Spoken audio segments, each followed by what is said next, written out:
नमस्कार सांग माने देखंतु केते सुंदर देखा जाउछे आलू परोटा। चलंतु या पई कोन कोन दरकार मु आपन मानको कहूची। प्रथमे अटा मु चकटी नेइछि, गोटे पियाज चॉप करी रखिछि, गोटे टमाटो को मध्ये चॉप करी रखिछि, दुईटा कंचा लंका नेइछि, भृसंगा पत्र। कढ़ई गरम हे जाइछि, तापर आमे ऑयल देबा। मु एठी सनफ्लावर ऑयल नेइछि, तापर गोटा जीरा, तापर कंचा लंका काटिथिबा दुईटा, तापर भृसंगा पत्र, तापर आमे काटी रखिथिबा पियाज को पकेई देबा। एबे आमे पियाज को भाजी नेबा, बेसी भाजीबानी, बस गोल्डन ब्राउन हैला पर्यंत भाजीबा।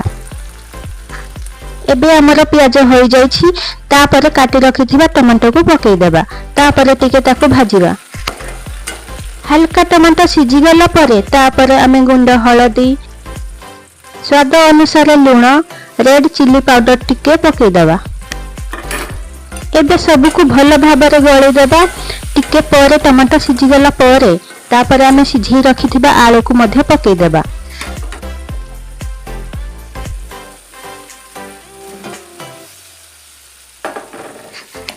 एबे ए सबु को भल भाबरे मिसई एपट सेपट गळे नेबा। भल भाबरे देखंतु गळे ही जाइछि। एबे ताको आमे 2 रु 3 मिनिट पई घोड़े की रखिबा, कारण घोड़े की रखिले तार वासनाटा भल आसीबो।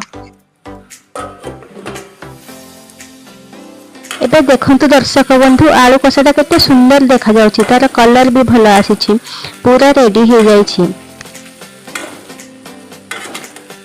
एबे म ताको गोटे प्लेट रे काढी नेइछि ठंडा हेबा पई। एबे चलंतु चकटी रखिथिबा आटा को भल भाबरे आउ थरे चकटी ताको गोल गोल करिबा। अटा तापर सॉफ्ट होइछि। आपण माने जेबे भी जहा भी करबे पूर्वरु अटा आधा घंटा आगरु चकटी की रखिथिबे, कारण आगरु चकटी की रखिथिले जहा भी आमे बनेइमा ताहा बहुत भलो ही बनि थाए। एमिति मु सब गोल गोल करि नेउछि। गोला गुडा बेसी बड़ करिबेनी कि बेसी छोट करिबेनी, मीडियम साइज रे करिवे। देखंतु मु जेमिति करिछि। चलंतु एबे अटा गोला को बेलिबा। प्रथमे किछि अटा गुंड नै जिबा, तापर ताकू आमे बेलिबा। बेसी पतला करी रुटीटा बेलिबे नै, कारण बेसी पतला कले भितरे जो आमे पोरो देबा से तार फाटी जिवो। देखंतु सांग माने मु केमिति बेलुछि। अल्प अल्प गुंड दे बेलिबे, बेसी गुंड देले से तार भलो हेबो नाही। एबे चलंतु आमे भितरे आलू पोरो देबा। बेसी देबे नै, कारण बेसी देले ऊपर पट्टीटा फाटी जिवो। आलू पर दे सारिबा परे एमिति शेप दे देबे जेमिति भीतर पटुटा खोलिबो नाही। हमर रेडी हे गेला। एबे आउ टिके गुंड पके ताकू ओलटै बेलिबा। हल्का हल्का करी बेलिबे, बेसी जोर से बेलिबे नै, कारण भीतर आलू पर दिया हेछि ना, से बाहर को बाहरी न आसे जेमिति। देखंतु संग माने मु जेमिति बेलुछि, बाहर को जमा भी से आलू पूरा आसीबो नाही।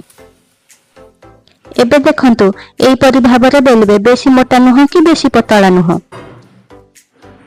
एपटे देखंतु गैस ऊपर तावा गरम हे जाइछि। मु एठी सनफ्लावर ऑयल नेछि, आपण चाहिले घियो भी नै परिबे।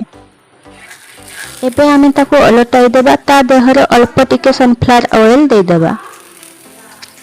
एमिति ही ताको सिजिबा पई एपट सेपट ओलटाई देबा।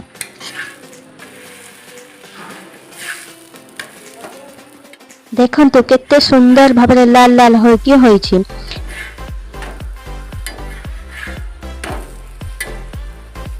एहाको आपण माने सखाळे ब्रेकफास्ट रे भी खाई पारिबे, राति रे डिनर रे भी खाई पारिबे। या सहित किछि तरकारी पत्रर आवश्यकता नाही, बस टमाटो सॉस टिके हेले हेला। याकू आपण हल्का हल्का तेल देई भाजिबे, बा जदि घियो रे भाजिबा को चाहछंती घियो भी मध्ये अल्प अल्प देबे। आजि काली तो जानि छंती केते कोन रोग बाहरिलानी। जेति कि आमे तेल मसला ठु दूरे रहिबा सेति कि आम पई ही भलो। एबे देखंतु संग माने हमर रेडी हे गला गरम गरम आलू परोटा। या संग टमाटो सॉस और चिली सॉस नेछि।